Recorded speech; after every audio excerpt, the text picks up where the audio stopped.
اللهم صل وسلم على سيدنا محمد البشير والنذير الذي تنفتح به أبواب الخير وتنغلق به أبواب الشر وعلى أهل الأطهار وأصحاب الخيار. اللهم صل وسلم على سيدنا محمد البشير والنذير الذي تنفتح به أبواب الخير وتنغلق به أبواب الشر وعلى أهل الأطهار وأصحاب الخيار.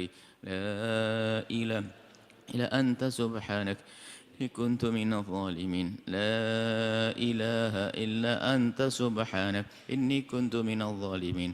لا إله إلا أنت سبحانك إني كنت من الظالمين. أعوذ بكلمات الله التامة من شر ما خلق. أعوذ بكلمات الله التامة من شر ما خلق. أعوذ بكلمات الله التامة من شر ما خلق.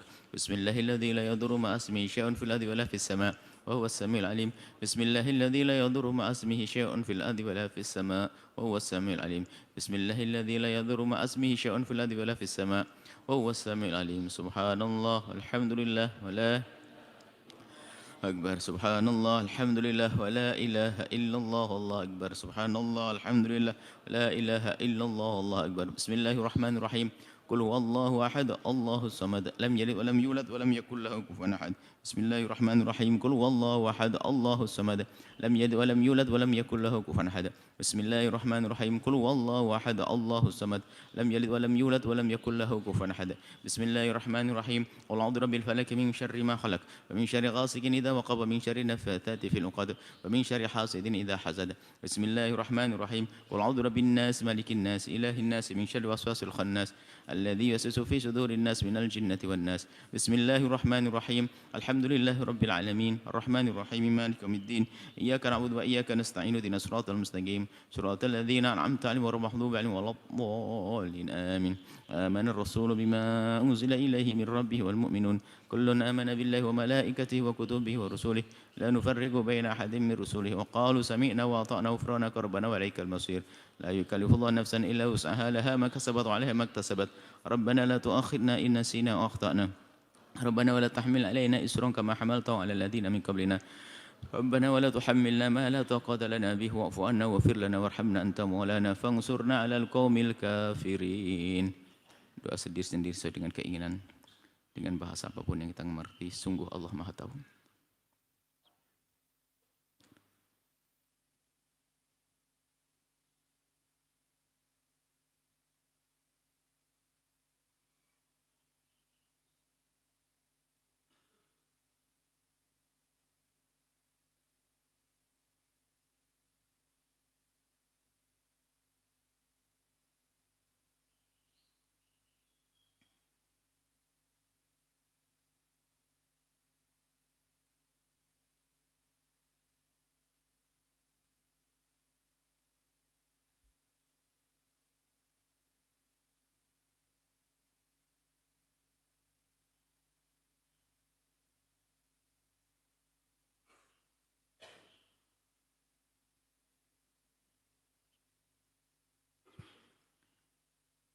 يا أرحم الراحمين يا أرحم الراحمين يا أرحم الراحمين فرج على المسلمين. يا أرحم الراحمين يا أرحم الراحمين يا أرحم الراحمين فرج على المسلمين. يا أرحم الراحمين يا أرحم الراحمين يا أرحم الراحمين فرج على المسلمين. بركة الفاتحة.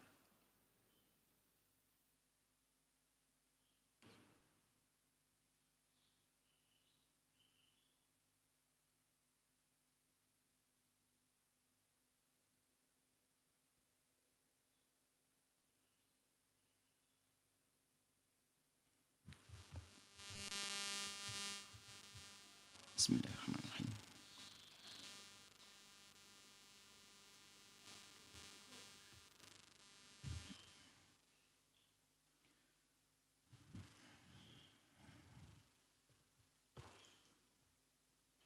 بسم الله الرحمن الرحيم. السلام عليكم ورحمة الله وبركاته. الحمد لله الذي أكرم من شاء من عباده بحسن المعاملة برسول الله wa salatullahi wa salamuhu ala habibir rabbil alamin habibina sayyidina Muhammad ibn Abdillah wa ala alihi wa ashabihi wa tabi'ina lahum bi ihsan ila yaumiddin. Allahumma ya Rabbana a'inna ala husnil muamalati bi habibika sayyidina Muhammad. Nas'aluka ya Rabbana mahabbatah.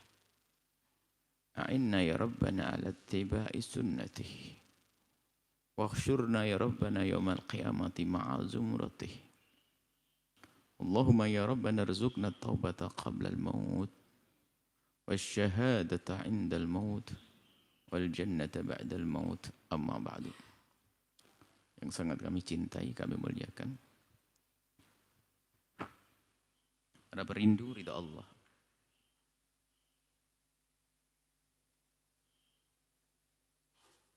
Para pecinta baginda Nabi sallallahu alaihi wasallam yang sangat kami cintai, alhamdulillah saat ini kita bisa melanjutkan belajar kita dengan Imam Nawawi dengan kitab Arba'innya. Semoga Allah memberikan kepada kita kecintaan kepada baginda Nabi dan Allah mudahkan kita untuk mengikuti sunnah-sunnahnya, dan semoga Allah kelak mengumpulkan kita di surga bersama rombongan baginda Nabi Muhammad sallallahu alaihi wasallam.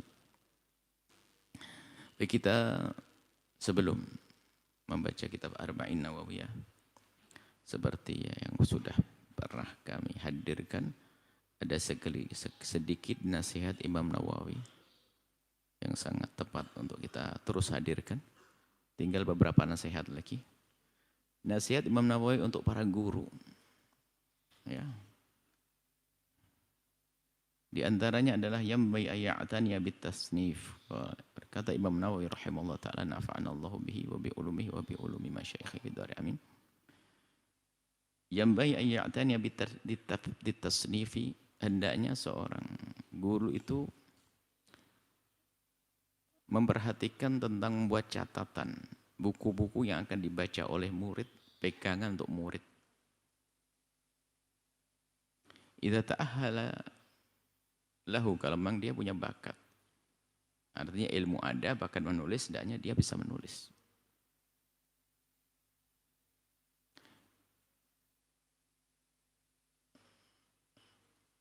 Ini adalah supaya bisa saja seorang murid menulis dari guru, itu adalah tugas seorang murid. Murid menulis, guru di saat menjelaskan. Tapi ada saat bahwasanya seorang guru membuat catatan khusus. Yang catatan tersebut tidak lain dari buah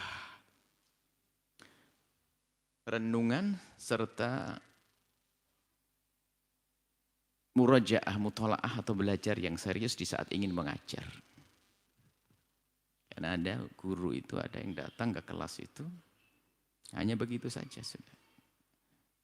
Kalau orang ajam ya seperti kita ya, guru datang ke kelas hanya menerjemahkan kitab, bukan membawa sesuatu yang ada di luar kitab, bukan sesuatu membawa satu pemahaman atau ilmu, hanya terfokus kepada buku yang ada saja. Untuk menjabarkan lebih luas pun tidak kadang. Nah, ini enggak seperti itu seorang guru. Seorang guru harus senang ittila. Jadi belajarnya seorang guru itu jauh lebih banyak dari belajarnya murid waktu belajarnya murid. Ini bukan berarti guru enggak pernah belajar. Kalau enggak pernah mengasah, enggak bisa tajam. Sehingga semakin hebat seorang guru itu adalah dia bisa meringkas waktu. Mungkin tahun yang lalu dia mengajar materi itu perlu waktu 1 jam. Tapi di tahun berikutnya sudah menjadi 45 menit. Karena apa? Lebih praktis. Karena di dalam memberikan petunjuk kepada murid lebih cerdas, lebih pintar, lebih tahu. Akan seperti itu. Dan hendaknya guru seperti itu. Ini nasihat Imam Nawawi. Tidak kami baca semuanya. Yang selanjutnya nasihat yang ke-7 ini dalam catatan Imam Nawawi dalam muqaddimah kitab Majmu'nya. Yambai lahu an yuharridha tullabahu 'ala al-istighali fi kulli waqtin. Hendaknya seorang guru itu harus senantiasa memotivasi muridnya, memberi semangat muridnya untuk menyibukkan diri dengan ilmu di setiap waktu. Karena namanya murid itu adalah bukan saja mereka belum tahu ilmu, tapi kadang belum tahu cara menuntut ilmu. Jadi seorang murid datang ke pondok itu bukan sekedar mereka belum tahu ilmu, tapi tidak mengerti bagaimana cara menuntut ilmu. Biasanya kita sering anak-anak yang baru dan sebagainya datang ke pondok itu kalau sudah ke masjid misalnya, sekarang sudah nggak baru lagi ya tentu ada perubahan. Ya karena belum mengerti cara belajar. Biasanya kalau nunggu sholat, waktu panjang itu hanya bengong, begitu. Padahal ini adalah waktu yang sangat tepat untuk menyicil hafalan-hafalan. Jadi ada duduk di mana tuh bengong aja ngelihat. Nggak ada kerja. Lihat mobil, barangkali ayahnya lewat kali. Tapi karena dia belum mengerti, di saat diingatkan tidak boleh begitu seorang santri. Harus pandai menyisihkan waktu. Kalau sudah punya jadwal, kalau seandainya di toilet tuh ngantri, sudah persiapkan saya ngantri dengan sesuatu. Mungkin sudah membuat catatan mufrodat, kosakata, bahasa Arab atau bahasa Inggris 10. Jadi ini saya hafal di saat saya ngantri di toilet. Jadi sebelum masuk saya sudah hafal, begitu. Jadi bagaimana seorang santri itu adalah pandai memanfaatkan waktunya. Dan ini perlu dikasih tahu oleh gurunya. Itu nasihat Imam Nawawi. Jadi jangan sampai seorang santri ada yang nganggur. Istighfar setiap waktu. Baik, kemudian nasihat yang terakhir dalam kitab ini kami ringkas saja. Wa min ahammi ma yu'maru bihi.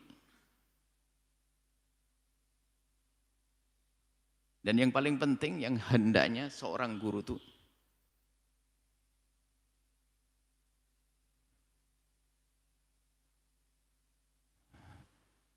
diharuskan agar tidak apa?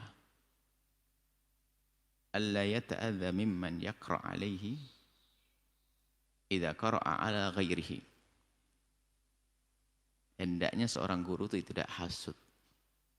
Kalau muridnya tiba-tiba ingin ngambil faedah dari guru yang lain, tidak usahlah.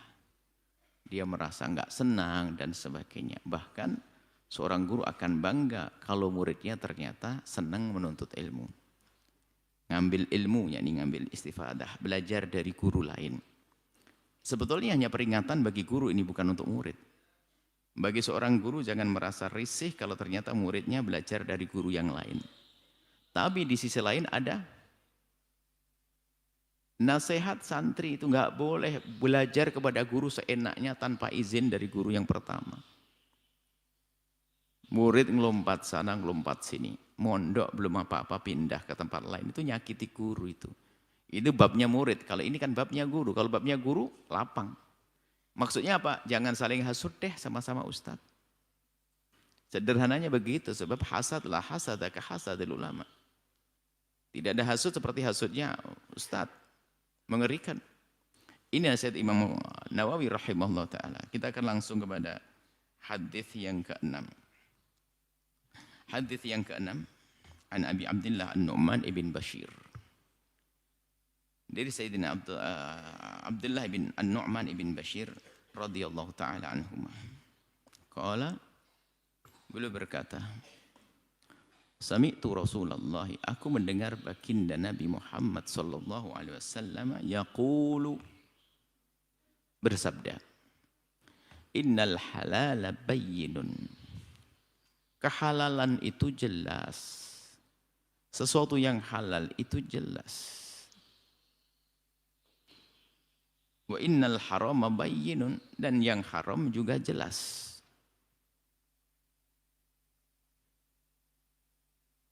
Wa bainahuma umurun mushtabihatun, di antara sesuatu yang jelas ada sesuatu yang remang-remang. Mushtabihat tidak jelas. Ishtabaha baina dza wa dza, kayak haram kayak halal. Bagaimana nih? La ya'lamuhunna katsirun minan nasi, tidak semua orang tahu itu.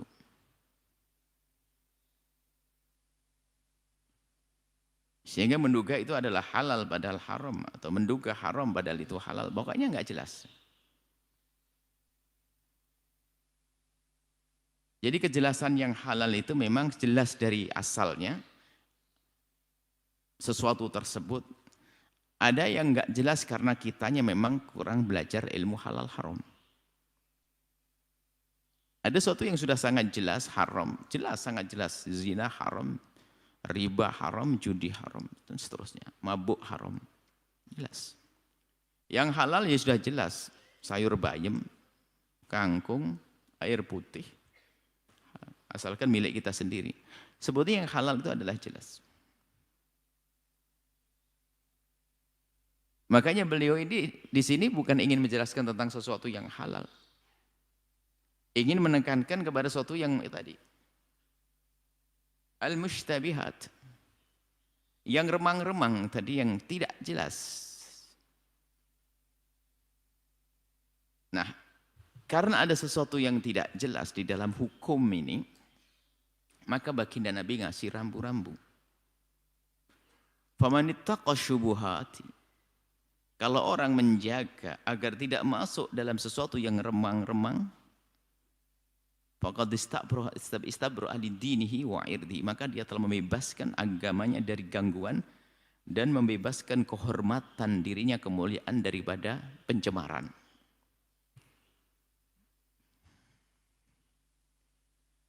Wa man waqa'a fi syubhati, barang siapa yang bermain-main di wilayah syubhat tadi, sesuatu yang tidak jelas tadi, waqa'a fil haram, maka akan gampang terjatuh dalam keharaman. Beliau ingin menjelaskan syubhat itu saja. Kalau halal mah oke, halal orang pasti mudah diambil. Maksudnya mengambil enggak ada masalah. Haram jelas dijauhkan, tapi yang enggak jelas ini. Yang remang-remang nih. Karai seperti seorang pengembala. Yar'a haulal hima, menggembala di sekitar perbatasan. Jadi begini, setiap orang itu punya tapal batas. Kalau punya wilayah ada tapal batasnya. Tapal batas itu memang tidak miliknya dia, tapi juga bukan miliknya dia. Bukan milik selain dia. Pokoknya tapal batas. Artinya boleh-boleh saja, yang namanya tapal batas ya bisa milik tetangga, milik kita ya. Kalau diambil colek-colek satu mah boleh, daun 2, 3. Nah, tapi kalau kita mengembalakannya sudah sampai ke sini, bukan tapal batas, pokoknya pembatas deh. Yang sangat dekat dengan wilayah orang lain. Nah, kalau kita sudah menggembalakan kambing kita, ternak kita di tempat seperti ini, yushiku ayar ta'fih, maka bisa akan masuk kepada, akhirnya kita akan mengembalakan di tempat yang haram. Jadi gini, gambarannya, ada ini wilayah, ada wilayah miliknya orang. Ini wilayah milik kita yang kita boleh mengembalakannya. Ada batas di situ. Makanya kalau ngikat kambing itu jangan deket-deket. Kalau sampai ini lebih, kalau sudah kambing itu sudah masuk wilayah batas itu sangat mudah masuk ke wilayah orang lain. Kalau wilayah orang lain jadi haram. Itu gambaran saja. Tapi kalau kita hati-hati, kambingnya dijauhkan, ngikatnya itu sudah diukur. Panjang talinya itu sudah nggak akan sampai ke batas tersebut. Jadi kalau pakai batas ketarik lagi misalnya. Atau memang kita menjaganya, kita jauhkan daripada batas tersebut. Ya kalau seperti itu mah aman. Ini untuk menggambarkan baginda Nabi. Begitu juga kita. Kalau kita di dalam urusan hal-hal yang halalnya gak jelas tadi. Kalau kita sudah biasa menghindar dari hal yang tersebut seperti itu, maka kita akan aman, nggak akan terjatuh dalam keharuman karena kita orang yang hati-hati. Baik, sekarang kita membahas tentang bagaimana kehalalan itu. Ya halal itu jelas, haram jelas. Ada sesuatu yang memang tidak jelas karena di situ ada perbedaan para ulama misalnya. Perbedaan para ulama. Karena perbedaan para ulama itu adalah sesuatu yang sebagian mengatakan haram, sebagian mengatakan halal, kan begitu. Bagi kita, maka ya lebih baik berhati-hati dong. Ya jangan mendekati kalau yang dikatakan itu, kalau itu dikatakan haram. Sehingga dalam bahasa ulama disebut khuruj minal khilaf sudah. Kalau ada ulama mengatakan satu mengatakan halal, satu mengatakan haram, sudah lebih baik kita jauhi deh. Sebab kalau sudah kita jauhi aman. Kita tidak akan masuk kepleset dalam keharaman. Nah, lebih jauh lagi ini adalah pembahasan tentang bab warok. Imam Nawawi itu punya syarah hadis Arba'in Nawawiyah. Kita akan kutip apa yang ditulis oleh Imam Nawawi rahimahullah ta'ala. Beliau mengatakan bahasanya, innal halala bayyinun wa innal harama bayyinun wa bainahum umur mutasyabihat. Beliau mengatakan ikhtilafal ulama. Ulama berbeda fil halal wal haram, tentang halal haram. Lalu beliau menukil qala Abu Hanifah. Imam Abu Hanifah berkata, al halalu ma dallad dalilu ala hillihi, kalau halal itu karena ada dalil yang menunjukkan bahwa sesuatu tersebut adalah halal. Wa qala Syafi'i, Imam Syafi'i berkata, al haramu adapun haram adalah ma dallad dalilu ala tahrimihi, segala sesuatu yang ada dalil yang menunjukkan kalau itu haram maka itu adalah haram. Jadi dalil halal, dalil haram. Oke. Sekarang dalilnya adalah kalau itu tidak ada. Maka di situ masuk wilayah ijtihad para ulama untuk memasukkan ke dalil mana ini nanti. Sehingga karena ibuah ijtihad, bukan nas.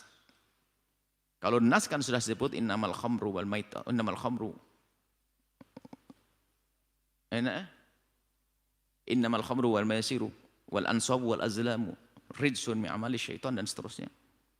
Itu sudah jelas. Kemudian hurrimat alaikumul maitatu waddamu wa lahmul khinzir wa ma uhilla li ghairillah. Itu sudah jelas.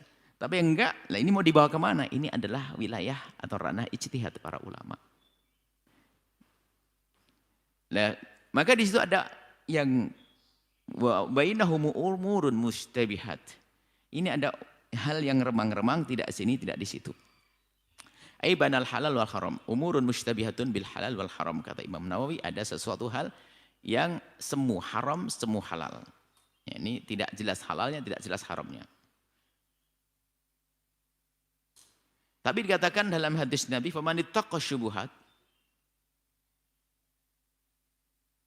kalau orang menjaga dari hal yang syubhat, maka dialah yang aman, orang warok. Talabu bara'ati dinihi. Nah, dia akan ingin membebaskan agamanya. Ini kata Imam Nawawi rahimahullah ta'ala. Bahkan disebutkan juga lah oleh Imam Nawawi dalam rangka berhati-hati ini, kelas tinggi ya warok itu. Jadi kalau bicara tentang warok itu bukan saja orang itu menjauhkan diri dari yang haram, bukan. Warok itu orang yang biasa memilah dan memilih di antara yang halal. Mana yang halal yang paling bagus? Bukan sekedar menghindar dari haram. Jadi orang warok itu tingkat tinggi. Dia ngerti ini halal dan halal dan halal. Di antara yang halal dan halal dan halal, dia akan pilih yang paling halal. Bukan pilihannya antara halal dan haram.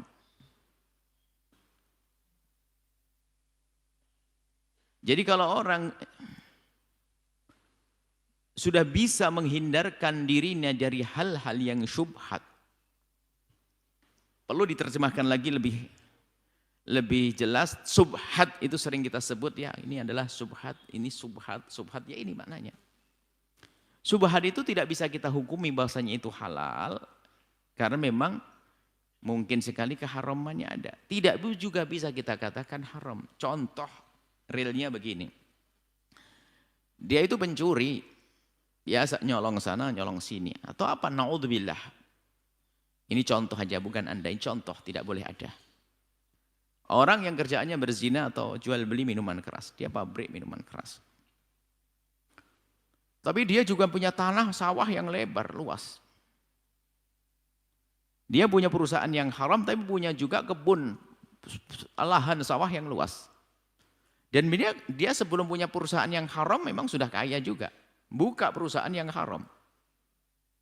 Kemudian dia datang kepada memberikan duit, hadiah, duit 1 juta. Baik. Itu loh syubhat. Kenapa? Bisa saja ini dari hasil penjualan yang haram, bisa saja ini adalah dari hasil pertanian. Karena nggak jelas, makanya syubhat.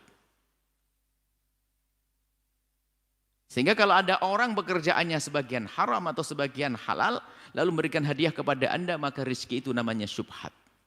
Apakah syubhat itu haram? Oh tidak. Tidak bisa dikatakan haram karena mungkin sekali dari barang halalnya. Apakah pasti halal? Oh, belum, nggak bisa dikatakan pasti halal karena apa? Bisa saja itu dari harta haramnya. Nah, hendaknya kalau orang warak nggak mau mengambil yang demikian itu. Kecuali dalam irama untuk jabar khotir lah, untuk menjaga hati yang dia ngasih hadiah kok saya tolak. Diambil tapi nggak mau makan dia. Dikasih tetangganya yang tahu kerjaannya halal dan haram, cuma tetangga yang sambung hatinya ngirim sesuatu, nggak dimakan sama dia. Diterima dengan baik lalu tidak mau makannya, dihadiahkan kepada yang lainnya karena dia merasa bahwasanya memang itu bukan haram tapi bagiku adalah tidak halal, tidak halal pasti. Nah, itu hal-hal yang kita tidak tahu haramnya, menghindar. Kira-kira kalau sesuatu yang dikatakan haram ngambil atau tidak orang tersebut?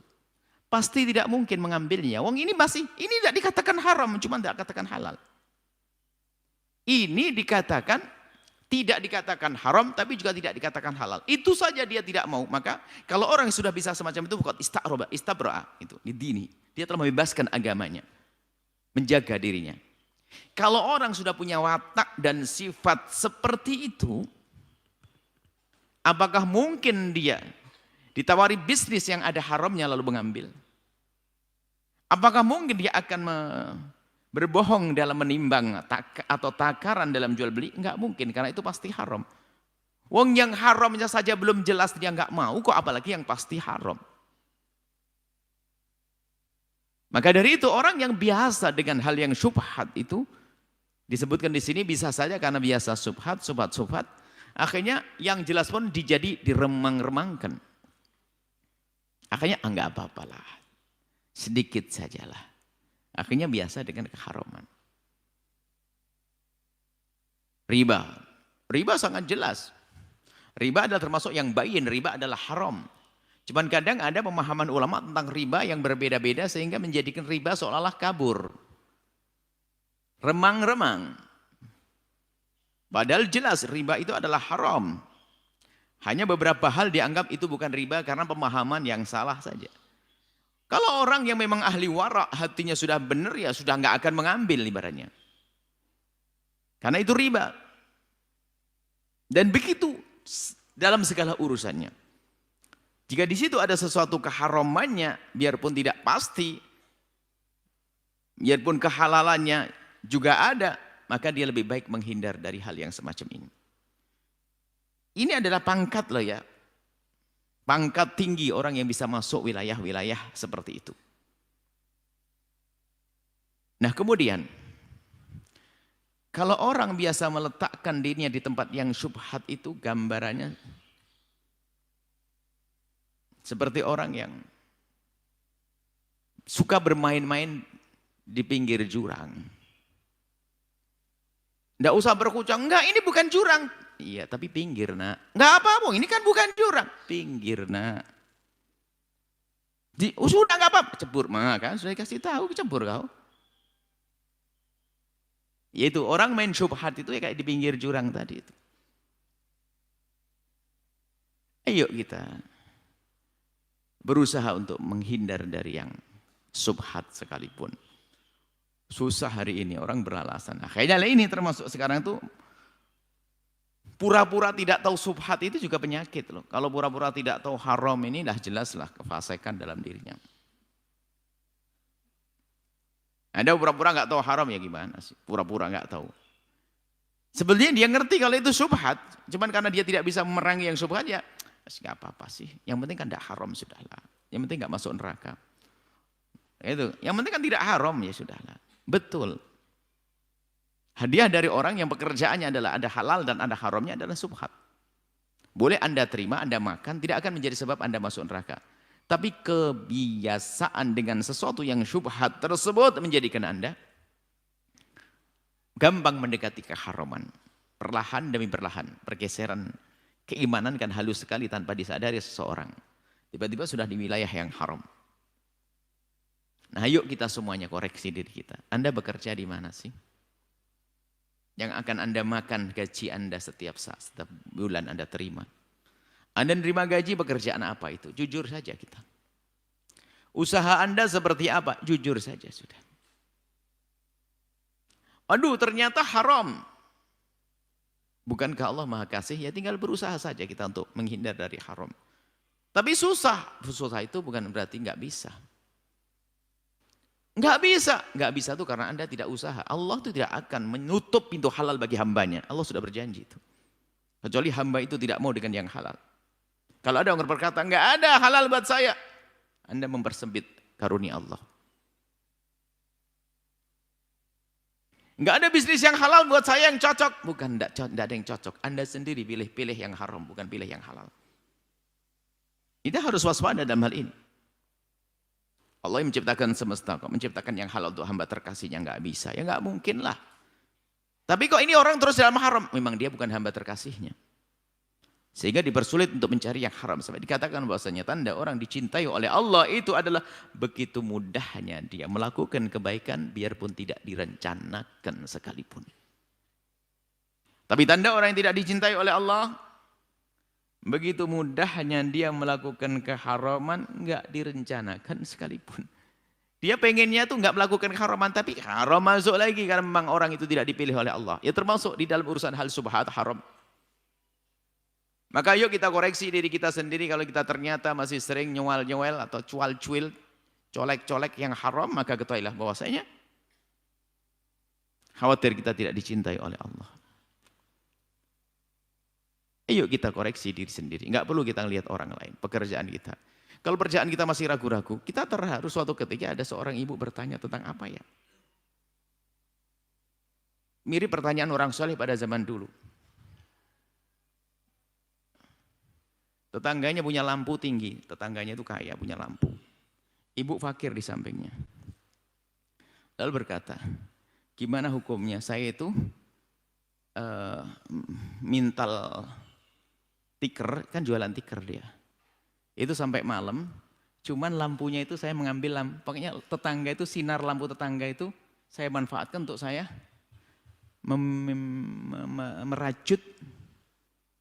merajut tikar. Sampai tanya begitu. Lampunya tetangga bikin lampu tinggi-tinggi terang, kan kemana-mana. Rupanya masuk ke wilayah halaman rumahnya. Disitulah dia membuat tikar. Ini persis pertanyaan orang zaman dulu ada. Nas solehat begitu. Khawatir ini haram atau tidak? Tanya ke ulama. Jadi saya memanfaatkan sinarnya orang itu dosa atau tidak? Bodoh. Orang begitu boleh jadi menteri dan presiden dan gubernur, bupati, pejabat itu. Urusan lampu tetangga. Bukan dia ngambil listrik. Kalau orang begini nggak kebayang nyolong listrik, itu nggak kebayang. Nggak kebayang dia berbohong dalam timbangan. Wong dia ada lampu masuk saja dia mikir. Setelah dipakai berhari-hari dia makan dari situ. Sadar, iya ya. Baru dengar pengajian kemarin, jangan mengambil miliknya orang, harus izin dan sebagainya. Dia baru kepikiran. Selama ini dia buat tikar berhari-hari menggunakan lampunya tetangga. Sorot lampu sokle tetangga yang masuk ke rumahnya. Terang memang. Jadi dia, Allah. Kalau dia anak gadis nikahi dia. Kalau dia anak muda ambil menantu orang semacam itu. Istimewa. Nah, ini orang-orang yang takut pada haram ini kita perlu. Sekarang kadang-kadang kelihatannya ahli ibadah, ahli sedekah dan sebagainya, tapi nggak peduli dengan keharaman. Ditutupi oleh iblis, sudahlah. Pak, buat baiklah. Kan biarpun haram-haram kan sudah disebutkan. Kalau kamu melakukan yang haram untuk kebaikan, kan kebaikan menutupi yang haram. Waduh, dia paham itu tapi nggak paham benar. Jadi kan ada kan? Nah, kalau al-hasanat yudhibnas sayyi'at kan betul. Kebaikan itu bisa menghapus yang jelek itu kan ada. Tapi modelnya nggak begitu. Bukan orang ngambil yang haram melakukan kebaikan lalu kebaikan menghapus yang haram, nggak begitu. Kebaikan menghapus yang haram itu adalah seorang pernah punya dosa kemudian dia ingin tobat, memohon kepada Allah pengampunan lalu melakukan kebaikan, maka kebaikannya menghapus dosanya. Bukan ngambil dosa untuk berbuat baik.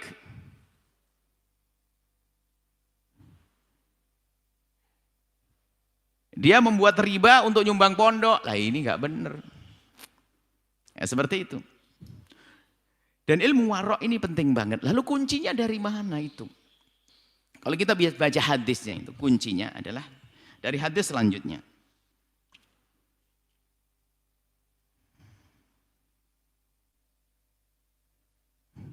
Ala wa inna likulli malikin hima. Ingat, setiap orang yang memiliki sesuatu ada batasan-batasannya. Maka jangan dekat-dekat. Ala wa inna himallahi maharimu. Maka batasan-batasan Allah adalah hal-hal yang diharamkan. Maka jangan kalian dekat-dekat yang diharamkan oleh Allah. Masuk ke murka Allah nanti pada akhirnya. Nah ini semua kuncinya ini. Apa hubungannya? Kita merenung, apa hubungannya dengan hadis? Tiba-tiba kok habis ngomong halal, haram, subhat dan sebagainya. Baginda Nabi menyebutkan, ala, ingat. Wa inna fil jasadi mudghatan. Di dalam jasad kita ada segumpal daging. Segumpal darah. Bukan segumpal daging. Mudghah, segumpal darah. Segumpal darah. Hati. Nabi menggambarkan hati yang terdiri dari darah. Namun yang dimaksud maknanya adalah hati sanubari. Sebagian mengatakan hati sanubari tempatnya di hati yang merah itu. Nah itu. Biarpun Nabi menunjuk kepada hati yang merah, tapi maksudnya adalah hati sanubari. Hati nurani. Hati nurani tempatnya di situ. Nah, di dalam tubuh manusia ada hati. Kalau hati kambing ya digoreng, bukan Anda ada sanubarinya itu. Ya itulah kalau manusia yang itu segumpal darah, disitulah ada tempatnya hati nurani. Sebagian mengatakan begitu. Hati nurani, perasaan, benci, cinta, dengki, dendam, dan seterusnya. Iman, takwa. Saya Nabi at-taqwa hahuna. Takwa tempatnya di sini. Idza salahat salahal jasadu. Sebagian membaca soluhat karena di sini ada soluhat salaha. Adalah baik ini disebut sajiyah sebagai karakter watak yang sudah menempel atau tidak sama. Boleh soluhat, boleh solaha. Idza salahat, kalau sudah segumpal daging yang ada dalam diri manusia, maksudnya hati sanubari orang tersebut baik. Hati nuraninya itu benar, hatinya itu baik, solahal jasadu kulluhu, maka anggota tubuhnya akan mengikut menjadi baik. Pandangan matanya akan menjadi pandangan sejuk indah. Susah melihat yang haram karena hatinya baik. Karena hatinya baik, lisannya pun akan bertutur kuat, bertutur dengan tutur kata yang indah dan menyejukkan. Tidak ada caci, olok, adu domba, enggak ada. Karena dari pancaran hati sanubari, hati nurani yang baik. Dan semua anggota tubuhnya. Dikatakan memang hati itulah raja dalam diri kita, raja tubuh kita. Dia akan memerintahkan mata untuk merendahkan, memerintahkan mata untuk menyanjung, kagum dan seterusnya. Wa idza fasadat, kalau sudah rusak itu hati, fasadal jasadu kulluh, semua anggota tubuh akan rusak. Pikiran kotor, rencana-rencana busuk, lesan menyakitkan, pandangan kotor, tangan curi, kaki melangkah ke tempat yang haram, karena memang hatinya rusak. Alahya wal qalb, yaitu adalah hati. Hati. Nah, hubungannya apa ini dengan halal haram? Kan sudah jelas halal haram. Apalagi urusan yang subhat. Kuncinya itu sebetulnya adalah kalau hati itu tertata. Sekarang lihat, tidak cukup orang mengerti itu halal dan itu haram.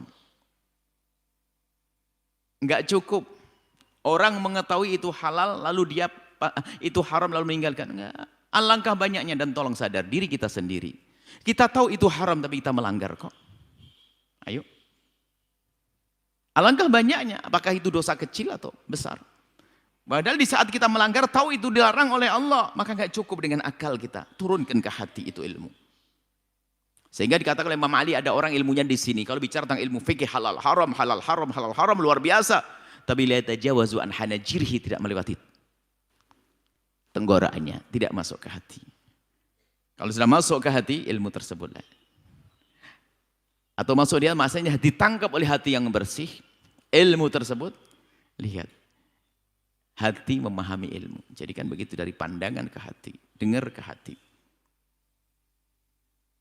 Dan memang pintu hati cuma ada dua, telinga dan mata. Kalau orang matanya buta dan hatinya tuli, nggak akan menjadi pendengki sepanjang hidupnya. Nggak akan menjadi pendendam sepanjang hidupnya. Tapi yang punya mata, yang punya telinga ini loh, gampang dengar informasi-informasi, suudon sama orang, benci sama orang. Nah begitu. Hati, telinga pintunya. Dari pemahaman kita, dari telinga kita dengar lalu kita rekam. Itu halal, itu haram. Dari kita lihat, itu baik, itu jelek. Itu hanya berputar-putar di otak. Makanya ada ulama kan ada Nabi yang paling takut, melebihi takutnya Nabi kepada Dajjal. Sementara Dajjal disifat oleh Nabi mengerikan. Tapi ada manusia yang lebih ditakuti Nabi lebih daripada Dajjal. Siapa mereka? Ulama su. Dia punya ilmu tapi nggak nyampe hati ilmunya. Makanya birkul halal bayin, dia pura-pura nggak paham. Bahkan dia pertama yang melanggarnya. Halal bayin, haram bayin, haram jelas. Dia melanggar pertama. Hati-hati. Makanya justru pungkasan hadisnya harus kita jadi bahan renungan. Bahwasanya yuk kita menata hati. Nggak cukup orang tahu itu halal, itu haram. Kalau sudah halal haram sudah nggak peduli, subhat nggak akan mikir dia. Tapi kalau orang hatinya benar, maka dia akan bisa menjadi orang warok yang sesungguhnya. Jadi kesimpulannya di sini adalah kita menata hati. Dan inilah dikatakan para ulama untuk membersihkan hati kita, menata hati kita. Adalah fardu ain di atas fardu ain. Bukan sekedar fardu ain saja. Salat menjadi terima oleh Allah karena khusyuk dan ketulusan kita, berderma pun demikian karena ketulusan kita dalam berbuat baik. Atau begini kita balik. Kalau kita ingin, sekaligus untuk mengetahui diri kita. Kalau ternyata kita ini jujur saja deh, dengan akal kita sebenarnya kita ngerti, hanya kita kadang-kadang pura-pura bodoh. Kita ngerti itu haram dan kita melakukan haram, tahu. Cuman kadang-kadang action kita pura-pura enggak. Sehingga ada orang melakukan haram di saat sembunyi di depan orang seperti orang soleh. Sebenarnya dia ngerti kalau haram itu tidak boleh, jelek. Cuman dia melakukan haram di tempat sembunyi. Enggak ada orang lain tahu. Nah, sebetulnya kan bukan berarti dia tidak tahu haram. Tapi dia tidak takut haram. Dan itu bisa terjadi kepada semua dari kita. Karena di dalam diri kita ada hawa nafsu. Bisikan iblis, setan yang tidak pernah henti. Tapi kalau sudah hati bersih, nggak bisa. Godaan-godaan nggak akan bisa. Terangnya hati menembus semuanya. Jadi hati, makanya ilmu membersihkan hati. Atau dibalik ya tadi kami sampaikan. Kalau ternyata orang tidak usah ngaku bersih hati, qalbun salim, selamat hati, sampai kepada Allah, hati takwa, hati iman, hati. Ntar dulu, jangan ngaku-ngaku deh. Tanyakan diri sendiri. Kalau kita tergolong orang yang tidak peduli tentang keharaman, maka katakan hati busuk. Sehingga menjadikan kita tuh buta kepada keharaman, buta hati. Sebab kalau memang hatinya baik, gak mungkin. Kan begitu. Orang hatinya benar, hati yang bersih itu melakukan keharaman susah. Itu yang namanya takwa, yang Nabi menyebut takwa hauna, takwa di dalam hati, bukan sekedar kalimat terucap dengan lisan. Sehingga dia takut melakukan haram di depan orang, di saat sembunyi di kamarnya pun juga nggak akan melakukannya. Adalah action namanya. Action dalam beragama itu. Jadi kalau di depan orang tuh Masya Allah. Wah luar biasa. Gaya khusyuknya, sopan santunnya dan sebagainya. Cuman dia memang pemeran, dia action, dia acting. Munafik. Dari mana munculnya sih perilaku-perilaku semacam itu? Dari hati yang tidak baik. Maka yuk kita semua koreksi diri kita, bukan mengoreksi orang lain. Karena semua kita punya potensi untuk menjadi munafik ya. Kita punya potensi, kita mungkin sekali menjadi munafik, menjadi pembohong, karena di dalam diri kita ada hawa nafsu. Akan tapi kalau kita sudah bisa merangi hawa nafsu, kita bisa melampaui malaikat loh ya. Kalau kita bisa menjaga hati kita, merangi hawa nafsu kita. Sebab hawa nafsu yang selalu menyelimuti hati kita. Kita ingin berbuat baik itu ternyata sudah ngerti itu kebaikan. Kata hawa nafsu, ntar aja dah. Masih ada yang lainnya. Kata hawa nafsu, nggak mau. Atau sebaiknya berbuat baik, semangat. Tapi itu seruan hawa nafsu. Lakukan seruan hawa nafsu. Biasanya, kalau kebaikan atas perintah hawa nafsu itu pasti kebaikan yang dibarengi dengan ketidakbaikan. Contoh, hawa nafsu berkata, cepat sedekah, bagus ini sedekah. Sedekah kan pahalanya gede. Oh iya, hawa nafsu. Kata iblis juga, iya. Betul sedekah dia. Ternyata nuruti hawa nafsu. Kenapa? Wong dia masih punya utang kok. Nah kan? Berarti pasti dia melakukan kebaikan, di samping itu sambil melakukan kemaksiatan. Nendang. Sekali tendang dapat 2. Satu kebaikan, satu kemaksiatan. Kayaknya begitu. Padahal dapat dosa saja. Dia banyak sedekah, belum bayar zakat. Kayak itu, Pak Ustadz, Pak Haji yang rajin sholat di masjid, istrinya nggak pernah ditemani di rumah ketakutan. Itu adalah hawa nafsu. Hawa nafsu mengerikan. Maka dari ini, konsen kita itu adalah urusan hati. Membersihkan hati kita. Dan itu perlu mujahadah. Perlu adalah jerih payah, usaha yang kuat dan bertahap. Sedikit demi sedikit. Dan harus kita masuk wilayah membersihkan hati itu harus, nggak bisa tidak. Imam Ghazali waktu membahas masalah hati ini panjang lebar. Termasuk pembahasan yang paling panjang sampai keluar dari majelis hendaknya orang sudah bersih. Selesai dari pembahasan kitab tersebut harus bersih hati. Karena kehancuran kerusakan yang dari sini. Jadi kalau di sini hanya dengan hati yang rusak maka anggota tubuh rusak, bukan itu saja. Dengan hati yang rusak akan merusak anggota tubuh yang akan merusak semesta ini. Jadi rusaknya semesta ini karena munculnya orang-orang yang hatinya kotor. Hatinya kotor. Rumah tangga nggak baik. Karena hati tidak baik. Jadi inilah yang harus kita jadikan bahan renungan adalah kalau urusan halal haram maka gampang enteng. Tanya Ustadz. Cuman siap enggak kita mendengar omongan Ustadz kalau itu haram? Sampai ada orang bertanya, sudahlah jangan tanya Ustadz, kenapa? Nanti diharomin. Nah, memang Ustadz ngarang-ngarang keharaman. Jadi ada orang takut dengan Ustadz, takut diharam-haramkan. Repot kita tidak maju dah dekat Ustadz. Diatur-atur. Lalu dia membanding-bandingkan, inilah yang bikin kita nggak maju. Kenapa? Dikit-dikit haram. Orang lain kan, orang di luar Islam kan semuanya halal. Makanya maju. Kita tuh gara-gara haram. Nah ini cirinya orang mau masuk haram itu. Semua yang haram itu pasti ada bahaya. Ada masalah orang sukses urusan di dunia, itu bukan berarti orang sukses di akhirat kan. Ada penjahat kaya raya kok. Penjahat itu siapa yang senang dengan penjahat dan siapa yang mau dijahatin. Tapi ada kaya raya, tapi bukan sukses di akhirat. Ukur sukses itu bukan di akhirat. Bukan sukses di akhirat. Ngukur sukses kan bukan di dunia kalau kita ahli iman. Baik, yuk kita semua waspada.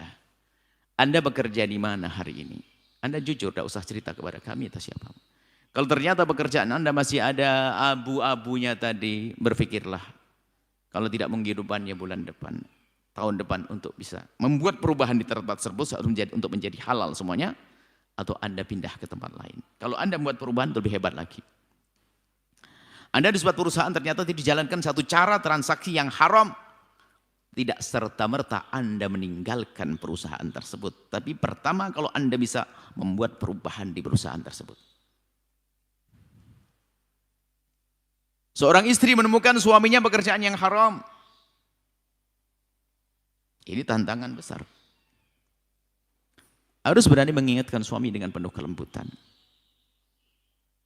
Seperti sebagian wanita solehah berkata, wahai suamiku, kalau seandainya aku harus berlapar ria, aku akan lebih tahan daripada aku harus sakit di neraka.